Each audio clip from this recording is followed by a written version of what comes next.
morning dear students, how are you all? So let's start Hindi subject. और आज हम करेंगे हिंदी का नया पार्ट नंबर 8 जिसका नाम है मुल्ला नसरुद्दीन।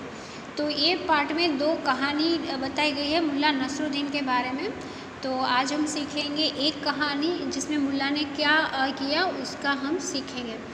तो यहाँ पे मुल्ला है वो पूर्णिमा की रात थी और रात के टाइम पे वो जल्दी जल्दी अपने गांव लौट रहा था बड़े बड़े डग भरते हुए। पूर्णिमा की रात थी, मुल्ला नसरुद्दीन बड़े बड़े डग यानी लंबे लंबे पाँव जैसे ना जिससे रास्ता जल्दी ख़त्म हो उसे कहते हैं बड़े बड़े डग भरते हुए अपने गांव लौट रहे थे। गांव के करीब पहुंचते ही मुल्ला को तसल्ली हुई। जब वो अपने गांव पहुंच गया तब उसको तसल्ली हुई कि अब घर दूर नहीं। गांव के छोर यानी गांव का जो किनारा होता है ना, अब गांव के अंदर जाना था तो किनारे पे उसको एक कुआं था वहाँ पे, तो उसने एक कुआं था। मुल्ला ने सोचा इस कुएं में कितना पानी है ज़रा देखते चलो। तो जैसे वो गांव के अंदर जा रहा था तो किनारे पे गांव के किनारे पे एक कुआं था और उसने सोचा कि देखे कि पानी कितना है कुएं में। मुल्ला कुएं की मुंडेर के पास पहुँचे और कुएं में देखते ही चौंके। मुंडेर यानी अब ये देख रहे हो कुएं के चारों ओर जो ये सर्कल फॉर्म में आप देख रहे हो ना, वहाँ जाके उसने देखा। तो मुंडेर के पास पहुँचे और कुएं में देखते ही चौंके। क्यों चौंक गए अब यहाँ पे देखते हैं। अरे चंदा मामा कुएं में गिर गए। वो चौंक क्यों गए? क्योंकि उन्होंने पानी में चंदा मामा देखा है। ये अब देखो तो कुएं का पानी तो बहुत ठंडा होगा, चंदा मामा कहीं ठंडे पड़ गए तो। तब उन्होंने जब चंदा मामा को कुएं में देखा कि पानी के अंदर तो चंदा मामा है, तो उनके दिमाग में एक और विचार आया कि पानी ठंडा होता है तो कहीं चंदा मामा भी ठंडे हो गए तो। चलो रस्सी के सहारे चंदा मामा को बाहर निकाल दूँ और फिर चंदा मामा को गेंद की तरह यूँ उछाल दूँ अधर में और पहुँचा दूँ आकाश में।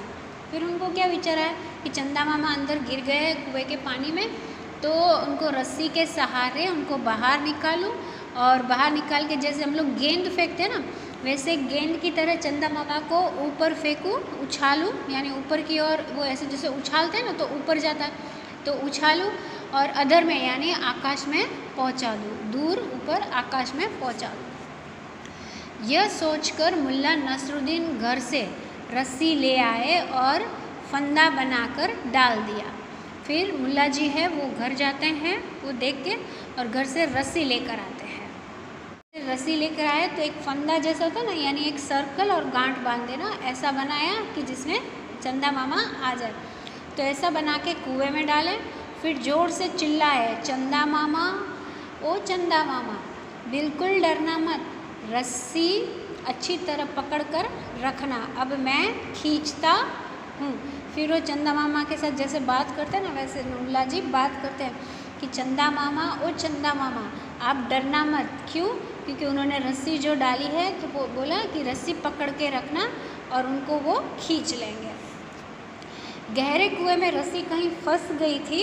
अब यहाँ पे क्या हुआ कि जैसे उन्होंने रस्सी कुएं में डाली, चंदा मामा को बाहर निकालें, रस्सी कुएं में कहीं पास की दीवार में अंदर जो कुएं की दीवार होती है ना वहाँ फंस जाती है। मुल्ला जोर लगाकर खींचते पर रस्सी ऊपर नहीं आ रही थी। उन्होंने बहुत ज़ोर किया बट ज़ोर करने पर भी रस्सी है वो ऊपर नहीं आती क्योंकि कहीं वो फंस गई थी। मुल्ला ने सोचा लगता है रोज़ पूरन पूरी खाकर चंदा मामा का वज़न बहुत बढ़ गया है। अब देखो उनकी सोच देखो, जहाँ पे एक हंसी का भी बात कहे तो वो भी है कहानी में कि, और उनकी सोच में भी देखो हंसी आती है कि वो सोचते हैं कि रोज़ चंदा मामा पूरन पूरी खाते हैं इसलिए उनका वज़न बढ़ गया है तो वो ऊपर आ नहीं पा रहे जल्दी से, तो रस्सी जो है वो ज़ोर से खींचनी पड़ेगी। फिर वो सोचते हैं कि वज़न की वजह से उन्हें और ज़ोर लगाना पड़ेगा, वज़न है तो जिससे वो ऊपर आ सके। अब क्या होता है, मुल्ला नसरुद्दीन ने अपना दायां पाँव कुएं की मुंडर पर जमाया, रस्सी इधर उधर हिलाई और फिर पूरी ताकत लगाकर रस्सी खींची। यानी जैसे आप देख रहे हो ना कुएं की बाहर की साइड जो ये दीवार है, मुंडेर पर जमाया पैर, यहाँ पे पैर दोनों जमाते हुए उन्होंने खींची रस्सी। तो रस्सी जैसे ही खींची ताकत से तो कुएं में फंसी हुई रस्सी छूट गई। तो जो रस्सी कहाँ फंसी थी ना वो वहाँ से छूट जाती है। और क्या हुआ, चित यानी मुल्ला उल्टा जैसा देख रहे हो पिक्चर में गिर गया। तो सिर का पिछला हिस्सा ज़मीन से टकराया, सिर का पिछला हिस्सा ज़मीन से टकराया। कुछ देर के लिए मुल्ला अचेत हो गए, यानी बेहोश हो गए, क्योंकि एकदम से जब आपका सर है वो ज़मीन के साथ जब टकराता है तो क्या होता है, चक्कर आते हैं, बेहोश हो जाए। तो उसी वजह से ही मुल्ला भी बेहोश हो गए। उनकी आंखें बंद हो गई, और आंखें बंद हो गई चक्कर की वजह से। कुछ देर के बाद होश आने पर मुल्ला ने आंखें खोली और देखा तो आकाश में गोल मटोल चंदा मामा। फिर जैसे आँख खुली तो वो तो ज़मीन पे लेटे हुए थे क्योंकि गिर गए थे, बेहोश हो गए। तो आँख खुलते उनकी नज़र थी वो आकाश की ओर जाती है, और आकाश में उन्होंने देखा कि चंदा मामा आकाश में थे। तो मुल्ला एकदम प्रसन्न हो उठे। क्यों? क्योंकि उन्होंने चंदा मामा को बाहर निकाला, ये वो सोच रहे थे, और निकालते समय वो बेहोश हो गए, लेकिन चंदा मामा अपनी जगह आकाश में पहुंच गए। तो ये विचार आते वो प्रसन्न हो उठे। वे बोले, थोड़ी चोट लगी तो लगी, पर कुएं में से चंदा मामा को बाहर तो निकाल दिया और कैसे पहुंचा दिया आकाश में। ये देखो, एक हंसी का भी रहस्य आप देखो, और सोच का भी, कि वो उनकी सोच देखो कैसे, कि उन्होंने कुएं में से जैसे चंदा मामा गिर गए थे और उन्होंने रस्सी के बल से बाहर निकाला, और उनको चोट लगी तो बल लगी, लेकिन चंदा मामा को अपनी जगह आकाश में पहुंचा दिया। वाकई में, जबकि ये मुमकिन नहीं है कि चंदा मामा पानी में गिरे और उनको निकालना ऊपर जाए और वो गिर भी जाए, यानी ये सिर्फ एक दिमाग का एक कहानी के तौर पे, कि उनकी सोच ऐसी थी जिस पे हंसी आए।